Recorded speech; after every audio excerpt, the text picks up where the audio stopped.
എന്നാൽ നിങ്ങൾ ഈ ഇരട്ടത്താപ്പ് ഇത്രയും പ്രകടമായിട്ട് കാണിക്കുന്ന CPM നേതൃത്വത്തോട് ഇപ്പോൾ കഴിഞ്ഞ ദിവസം പോലും ശ്രീ MV ഗോവിന്ദൻ മുകേഷിൻ്റെ വിഷയത്തെക്കുറിച്ച് പ്രതികരിച്ച് ഞങ്ങൾക്ക് ധാർമ്മികതയൊന്നും ബാധകമല്ല, കോൺഗ്രസ് ധാർമ്മികതയുടെ പേരിൽ വേണമെങ്കിൽ നടപടിയെടുക്കട്ടെ എന്നാണ്.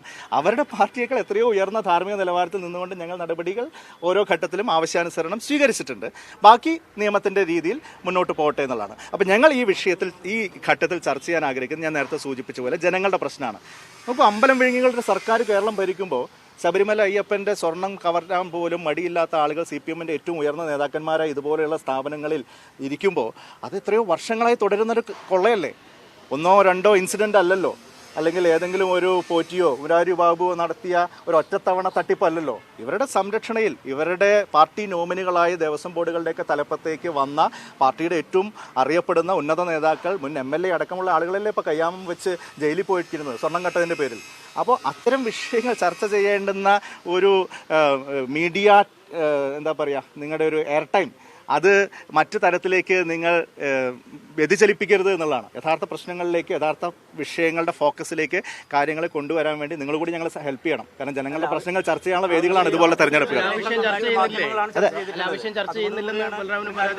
അല്ലെ, ഞാൻ ഓരോന്നിനെയും ടൈമിംഗ് ഉണ്ടല്ലോ. ഒരു ഇലക്ഷനിലേക്ക് പോകുമ്പോൾ കൂടുതലായിട്ട് ജനങ്ങളുടെ പ്രശ്നങ്ങൾ കൂടുതൽ ഡെൻസിറ്റിയോടുകൂടി ചർച്ച ചെയ്യേണ്ട സമയമാണ്. അപ്പോൾ അതുകൊണ്ടാണ് പറഞ്ഞത്. അപ്പോൾ ഇതൊരു തദ്ദേശ സ്വയംഭരണ തെരഞ്ഞെടുപ്പാണ്. ഞാൻ ചോദിക്കട്ടെ, അല്ലെ പറഞ്ഞോട്ടെ, ഞാൻ അതിനെക്കുറിച്ച് പ്രതികരിച്ചല്ലോ, ആ വിഷയത്തെക്കുറിച്ച് പ്രതികരിച്ചു. ഇനി ഞാൻ അടുത്തതിനെക്കുറിച്ച് പറയാനാണെങ്കിൽ ഒരു തദ്ദേശ സ്വയംഭരണ തെരഞ്ഞെടുപ്പാണ്. കഴിഞ്ഞ 4.5 വർഷമായിട്ട് 5 വർഷമായിട്ട് രണ്ടാം പിണറായി വിജയൻ സർക്കാർ വന്നതിന് ശേഷം ഈ ജനകീയ ആസൂത്രണം അല്ലെങ്കിൽ അടിസ്ഥാനതല ജനാധിപത്യത്തിൻ്റെ ഒരു ശക്തിപ്പെടുത്തൽ അതിനെ അട്ടിമറിക്കുന്നൊരു സമീപനമല്ലേ ചെയ്തിരിക്കുന്നത്?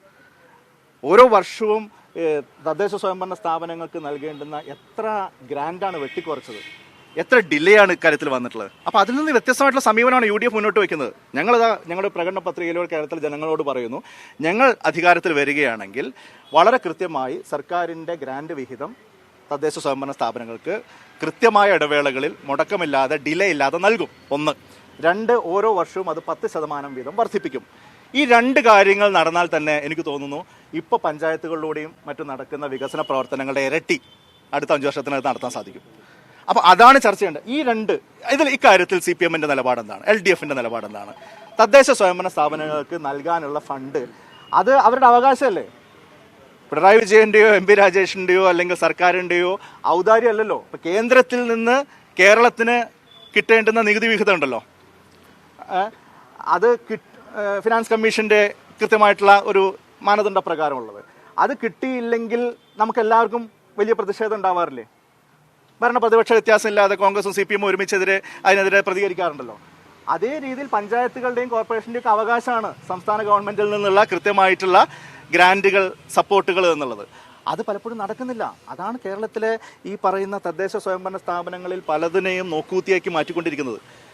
അപ്പോൾ അതിൽ ഗവൺമെൻറ്റിൻ്റെ ഉത്തരവാദിത്തം കൈയൊഴിയുന്നതിന് വേണ്ടി നിങ്ങൾ പരമാവധി നികുതി കൂട്ടിക്കോ, നിങ്ങൾ പരമാവധി വീട്ടുനികുതി പിരിക്കുക, അല്ലെങ്കിൽ മറ്റു രീതിയിൽ പരമാവധി ജനങ്ങളെ പിഴിഞ്ഞെടുക്കുക എന്ന് പറഞ്ഞുകൊണ്ട് അതിൻ്റെ കൂടി ഉത്തരവാദിത്തം ഈ പാവപ്പെട്ട പഞ്ചായത്തുകളുടെ തലയിൽ വയ്ക്കുകയാണ്.